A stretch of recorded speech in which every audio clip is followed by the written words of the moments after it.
Good morning, guys. It's February the 7th today, and we're going to be looking in Psalm chapter 7 this morning.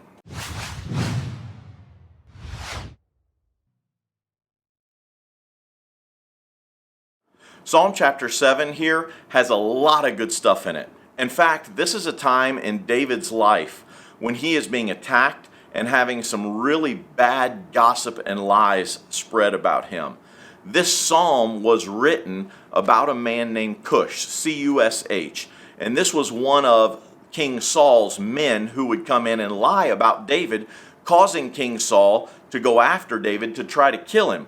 So this is a period in David's life when he's crying out to God because of the false rumors, the gossip, and the lies that are being spread about him. Have you ever experienced that?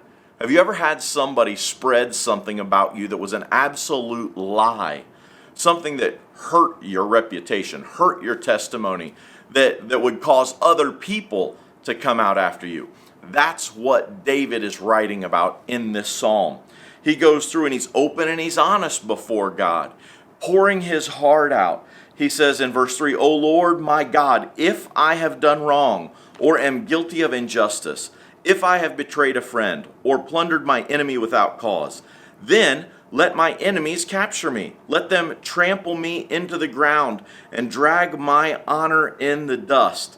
David is saying to God, if I'm guilty, God, you examine me. If I'm guilty, then let the bad stuff happen to me. Let them hurt me. Let them take me. Let all this stuff be true. But God, you know the truth. And the truth is, David was innocent. And many times, we're going to have to deal with stuff like this. I've had to deal with it in my own life. Even recently, where people have said things about me that were not true, have said things about our church that were not true, who would attack us with no cause. But you know what? David turned to God. And that's the same thing I encourage every one of you to do. It's the same thing I'm doing. Let God defend us. God, you examine us. See that we're innocent. And then God, if we're guilty, then judge us. But if we're innocent, then God bless us for taking a stand for right, for doing what's right.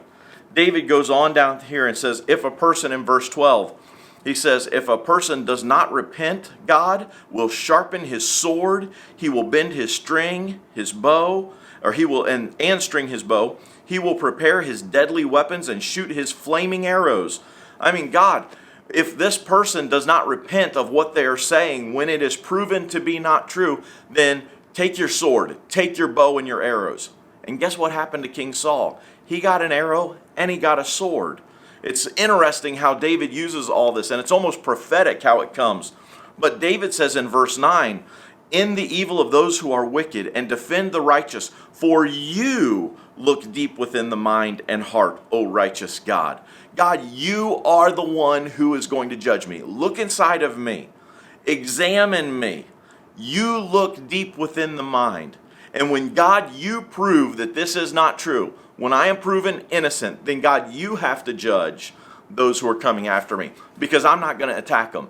And man, there is a lot of wisdom in there for us. When people come after us, when they spread rumors, when they lie, when they gossip, let God be the one who defends us. Let God examine us first and prove that it is not true. And then let God be the judge, because that's who He is, not me. It's not my job to judge. It's not my job to defend. It's not my job to attack when people attack me. It's my job to turn to God and let Him be the one who defends me. David gives us the perfect example. He says in verse 16, the trouble they make for others backfires on them. Verse 15, they dig a deep pit to trap others and fall into it themselves. Their own traps and their own things that they do are going to come back on them. It's the law of sowing and reaping. What you sow, you're going to reap. The trap you set for me, you're going to fall in.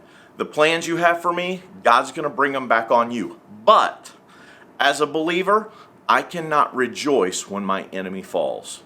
I can't look and say, you had it coming. No, that's not my place. It's God's place to deal with them. It's God's place. It's my job to pray. It's my job to turn to God. It's my job to come to Him as my shield and my defense, and let Him be the judge and allow Him to deal with them as only He can. Psalm 7. There's a lot in there. I hope you'll take time and read it today. And until tomorrow, God bless you and have a great day.